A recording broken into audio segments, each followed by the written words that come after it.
금요일날 급락이 좀 깨름직하게 나타난 건 사실이지만 사실 아직까지 증시가 본격적인 상승이 아니야 라는 것을 확인시켜 준 정도의 급락이고 아주 큰 위험한 변화가 나타난 것은 아니다 라는 수준으로만 판단하고 넘어가는 게 맞지 않을까 이렇게 생각을 합니다.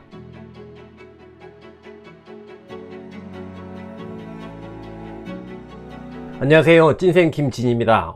지난 밤에 미국 증시가 급락을 해가지고 많은 분들이 주말에 편히 쉬실 텐데 좀 걱정이 많이 되실 것 같아요. 그래서 긴급하게 미국 증시 급락한 상황 진단해보는 시간을 좀 가져보려고 합니다. 우선은 제 정리를 좀 잘 참고를 해 보시고요. 그리고 주말 사이에 고민 많이 하셔서 월요일 미국 증시에 잘 대응하셨으면 좋겠다 이런 생각으로 준비를 해봤습니다. 금요일 미국 증시 이제 급락했죠. 이제 이 급락한 표면적인 이유는 어찌됐던 미시건대 소비자 심리 지수의 부진이 목요일부터 발생했던 스태그플레이션 위험을 증폭시키면서 나타난 현상이다. 이렇게 볼 수 있을 것 같아요. 특히 이제 낙폭 자체도 작지가 않은 수준이었고 변동성 지수가 한 16% 정도 급등을 했기 때문에 굉장히 큰 변화가 있는 게 아닌가 이런 걱정이 들기도 합니다.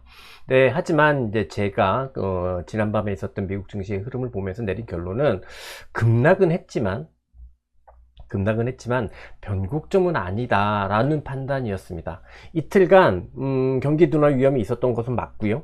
그래서 주가가 전반적으로 하락을 한 것도 맞지만 실제로 정말 주가가 보여준 변화는 지수가 고점 레벨이었지만 아직까지 상승 전환을 낙관하기는 힘들어 요런 우리의 기존의 스탠스를 확인시켜 준 정도의 하락이 아니었나 이렇게 생각이 들기 때문입니다. 그래서 이제 말장난처럼 느껴지실지 모르겠지만 저는 급락이지만 변곡점은 아니다 라는 생각을 하게 됩니다. 근데 이거는 말장난은 사실 아니고요. 이제 바라보는 관점과 전략의 관점에서 볼 때 굉장히 현저한 차이를 줄 수 있거든요. 그래서 좀 저희 이야기를 참고 삼아 들어보셨으면 좋겠습니다. 우선 제가 정리한 꼭지들을 하나씩 가지고 설명을 드려보려고 하는데요. 내부 흐름을 보고 그 다음에 전체 흐름으로 가는 순서대로 말씀을 드려보도록 하겠습니다. 첫 번째 꼭지는 단기 상승을 대부분 잃어버린 증시다 이런 부분인데요. S&P 500이 바로 얼마 전까지 이제 고점을 소폭이나마 갱신하는 그런 모습이었잖아요. 근데 이런 상황에서 분명히 미국 증시에는 단기 상승 추세 종목들이 존재를 했습니다. 많지는 않았는데 그런 종목들이 존재를 했어요. 이제 분명히 대표적으로 예를 들어보자면 빅테크에서는 메타, 소프트웨어 기업 중에 일부, 그리고 은행, 이런 종목들이 그런 대표적으로 단기 상승을 이끌어갔던 종목들인 거죠. 근데 이제 이런 흐름들은 사실 지난 수요일부터 조금씩 변화가 있기 시작을 했던 거죠. 그리고 그게 금요일날 조금 더 증폭됐다 이렇게 보시면 될 것 같아요. 보시면 지금 이게 보여드리는 게 수요일 이제 메타인데 메타 같은 경우에는 확실히 수요일부터 의미 있는 단기 상승 추세에 대한 이탈이 나타나기 시작을 했고, 그 다음에 목요일날 같은 경우에는 아시는 것처럼 팔란티어를 중심으로 해서 이탈이 있었고, 또 목요일날 팔란티어 이탈뿐만 아니라 보시는 것처럼 은행의 이탈도 있었던 상황입니다. 그런 상황에서 이제 금요일 같은 경우에는 소프트웨어에서 팔란티어가 약세를 보였지만 크라우드 스트라이크 같은 종목들은 드라마틱하게 회복을 하면서 변곡점은 발생하지 않은 모습이었거든요. 하지만 지금 보시는 것처럼 크라우드 스트라이크도 지난 새벽에 추가적인 약세를 보이면서 이제 결국은 변곡점을 형성하는 상황이다 이렇게 볼 수 있겠습니다. 따라서 현재 상황 미국 증시 같은 경우 강한 종목을 중심으로 생각을 해보게 되면은 일단 상당수 거의 대부분의 종목에서 단기 상승에 대한 이탈들이 나타나고 있는 것은 분명해졌다 이렇게 볼 수 있겠습니다. 그래서 이제 결국 기존에 우리가 미국 증시가 고점까지 있었지만 본격적으로 상승 전환하지는 못할 것 같다라는 그런 걱정이 금요일을 통해서 보다 더 확정되었다 이렇게 볼 수 있을 것 같고요. 하지만 이런 종목들의 변곡점이라는 게 어떤 수준의 변곡점이냐라고 보면은 결국은 최근에 있었던 한두 달 정도 있었던 일련의 단기 상승에 대한 변곡점입니다. 그 이상의 추세적인 악화가 나타났다라고 보기는 어렵거든요. 그렇기 때문에 지난 금요일 날까지 있었던 종목들의 수많은 하락은 단기 상승에 대한 이탈이 조금 더 뚜렷해진 흐름이었지 그 이상의 중장기적인 변화가 나타나는 흐름은 아니었다. 딱 여기까지만 해석해도 될 것 같다라고 판단합니다. 이제 두 번째 꼭지는 뭐냐면, 그러면 이제 지금까지 본 종목들 같은 경우에는 기본적으로 단기 한두 달 동안 이제 상승세를 보였던 종목들인데, 실제로 많은 주도주군들은 최근 한 달 정도 사이에 특별한 상승 추세가 없었고 정체의 흐름을 보였었단 말이죠. 근데 그런 종목들은 그러면 과연 어떤 변화를 보였는지 이런 것들을 잘 볼 필요가 있을 것 같습니다. 그래야 이제 실제 증시가 단기 상승을 상실한 수준 이상의 하락 위험이 있느냐, 이거를 측정할 수 있기 때문인 거죠. 근데 보게 되면 빅테크부터 이제 반도체까지 쭉 가서 보도록 하겠습니다.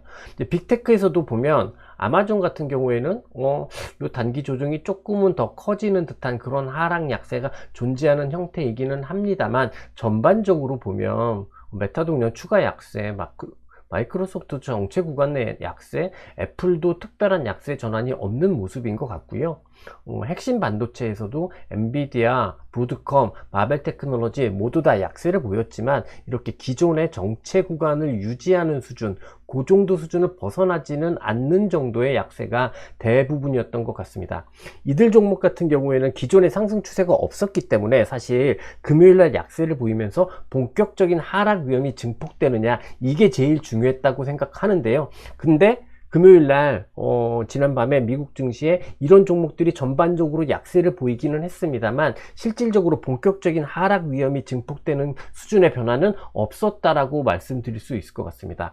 그나마 그럼 다 괜찮았냐, 이건 아닌 것 같고요. 그나마 조금 부정적인 영향의 부정적인 흐름의 변화를 보이기 시작한 종목들도 있어요. 예를 들어서 아리스타 네트워크 같은 경우에는 이걸 좀 길게 빼보면 결국 보면은 굉장히 긴 장기 추세가 유지되고 있는데 그 하단을 조금 이탈하는 듯한 그런 변화가 있는 것은 사실인 것 같고요. 아리스타 네트워크 뿐만 아니라 조금 거슬리는 종목은 하드웨어 섹터에서 특히 전력기기, 변압기기를 중심으로 해서 단기 하락이 아직까지는 마무리되지 않는 정도의 약세가 계속해서 나타나고 있는 것 같습니다. 대표적으로 보면은 버티브 홀딩스 같은 경우 이게 보시는 것처럼 이 정체 구간을 이탈하는 정도의 약세가 있는 것 같거든요. 그렇다면 근데 이건 버티브 하나에만 있는 것은 아니고 보시면 이튼 테크놀로지도 유사한 형태를 보여주고 있습니다. 그러니까 주도주군이 모두 다 괜찮은 건 아니고 하드웨어 일부에서는 아직까지 단기 하락이 멈추지 않았고 하락이 이어지고 있는 상황이다, 여기까지 볼 수 있고, 그러니까 오히려 부정적인 시그널들은 이런 하드웨어 종목은 일부에서 나타난 현상이다, 이렇게 이해하시면 될 것 같아요. 근데 하드웨어 전반이 다 이런 모습을 보여준 건 아니고요. 지난밤에 보면은 SMR 종목들도 모두 거의 대부분 좀 급락을 많이 보였습니다만, 보시는 것처럼 컨스텔레이션 에너지 8% 급락이지만 기존의 정체권을 유지하는 수준의 급락이지 그 이상 수준은 아닌 것 같습니다. SMR도 결국은 정체권을 유지하는 수준의 약세이지 그 이상의 약세는 아닌 것 같고요. 그 다음에 탈랄 에너지 역시 정체권을 이탈하는 정도, 그러니까 상승이 아니다라는 것을 확인시켜준 정도의 약세이지 급락이 나타났음에도 불구하고 그 이상의 하락 위험이 증폭된 동향은 아니다, 이렇게 볼 수 있을 것 같고, 결론적으로 보면은 단기의 상승 추세가 없었던 대다수의 주도주군 같은 경우에는 전반적으로 약세가 많았던 것은 사실이지만 본격적인 하락 추세 위험이 증폭된 것은 하드웨어 일부, 전력기기, 변압기기 이쪽을 중심으로만 나타난 동향이었다, 이렇게 정리할 수 있을 것 같습니다. 그러니까 실제 이제 내부 종목들 흐름들은 이랬는데, 그러면 전체 큰 차원에서는 정말 경기 위험이냐, 스태그플레이션이냐, 이 부분들을 좀 짚어보려고 합니다.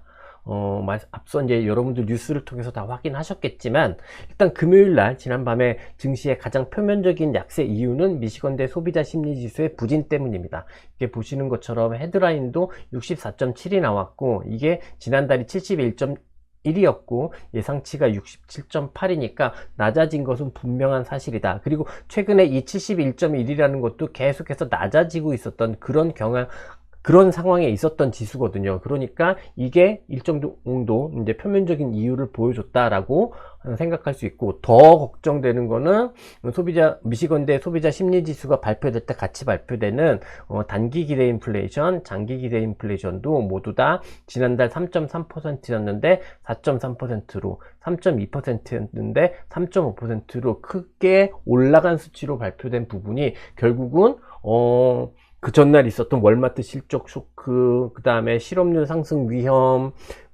이런 전반적인 가장 미국 경기에서 가장 중요한 부분이라고 하는 소비를 중심으로 경기 둔화 위험이 발생하는 거 아닌가. 더 나아가서는 인플레이션 위험도 있기 때문에 이것이 스태그플레이션 위험으로 가는 것 아닌가. 이런 것들이 이틀간 증폭되면서 증시 약세가 나타나고 있는 것은 분명한 것 같습니다.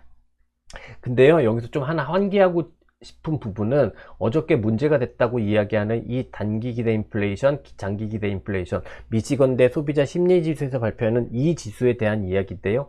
이거는 기대 인플레이션이라는 거는 뭐냐면 연준이 가장 중요하게 생각하는 통화정책을 생각할 때, 결정할 때 가장 중요하게 생각하는 항목입니다. 근데 연준이 생각하는 이 기대 인플레이션이 미시건대 소비자 심리지수에서 발표하는 기대 인플레이션과는 분명히 다른 수치입니다.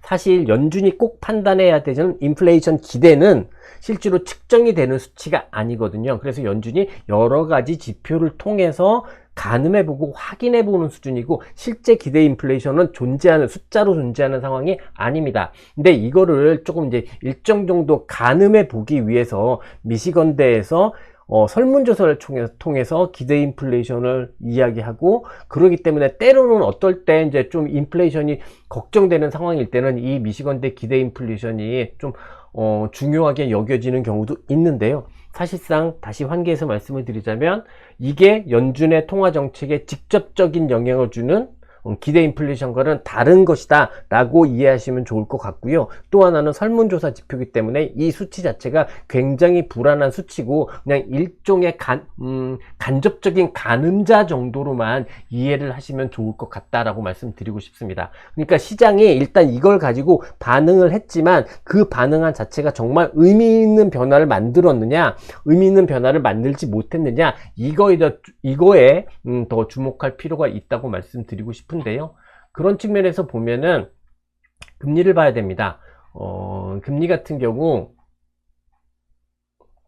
2년물 금리, 10년물 금리 모두 다 약세였습니다. 근데 만약에 지금 증시가 정말 스태그플레이션 위험이라고 하면 금리를 하락하면 안 됩니다. 금리는 오히려 높은 수준을 유지하고, 오히려 반대로 지난 목요일처럼 달러 지수가 더 약세를 보이는 게 정답입니다.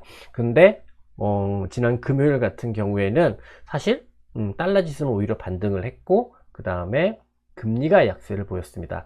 인플레이션 위험이 있어서 기대 인플레이션이 올라간 상황이라고 하면 금리가 내려가지 못하는 게 정답입니다. 그러나 이 정도로 금리가 하락하는 흐름이었다라고 한다면, 그러면 어저께 약세가 정말 아무것도 아니다, 금요일의 약세가 정말 아무것도 아니다, 이렇게까지 폄하할 것은 아니지만, 본격적인 경기 둔화 위험, 그리고 스태그플레이션 위험, 이런 것들이 완전히 증폭되면서 나타난 현상이다, 이렇게 보기는 어렵다라고 정리하는 게 사실은 조금은 더 객관적이고 냉정한 판단이 아닐까라고 생각을 합니다.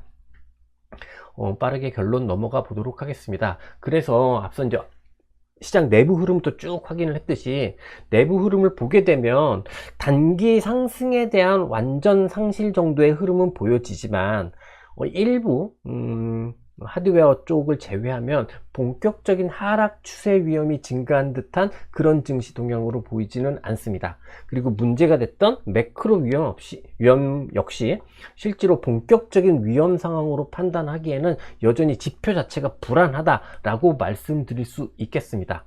또 하나, 지수를 보더라도 나스닥 지수를 보겠습니다. 급락했습니다. 하지만 결국은 기존에 있었던 박스권을 이탈하는 그런 급락, 변곡점의 형태로 나타나지는 않고 있는 것 같습니다. 그렇기 때문에 일단 증시의 흐름을 보게 되면, 주도주를 중심으로 증시의 흐름을 보게 되면 상승이 아닌 건 맞다. 근데 이거는 우리가 이전부터 인지했던 부분이고, 결국 우리가 이전부터 인지했던 부분이 금요일날 조금 더 과하게 표현된 것이다, 이렇게 판단하면 될 것 같고, 그 이상의 변곡점은 아직까지는 아니다.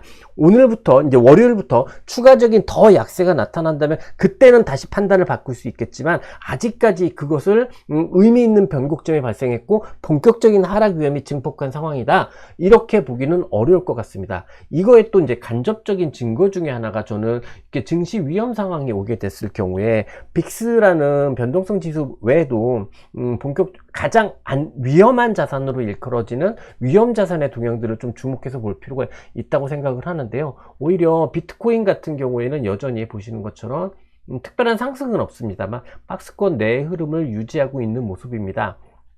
여기에 또 미국 증시 종목 중에서 가장 이제 좀 사실 상승할 때 불안한 종목 중에 하나가 뭐냐라고 생각을 하면 양자 컴퓨팅 관련한 주식이라고 생각하거든요. 근데 이 양자 컴퓨팅 관련한 주식들은 그러면 위험 선호 심리, 시장의 위험 선호 심리를 실질적으로 가장 많이 대변하는 주식이라고도 볼 수 있겠죠. 근데 이 종목들이 지난밤에 6%대 약세를 보이긴 했습니다만 추세적으로 보면 상승은 아닐 뿐 본격적인 하락 위험, 본격적인 변동성 증가 위험이 나타나는 상황으로 보여지지는 않습니다.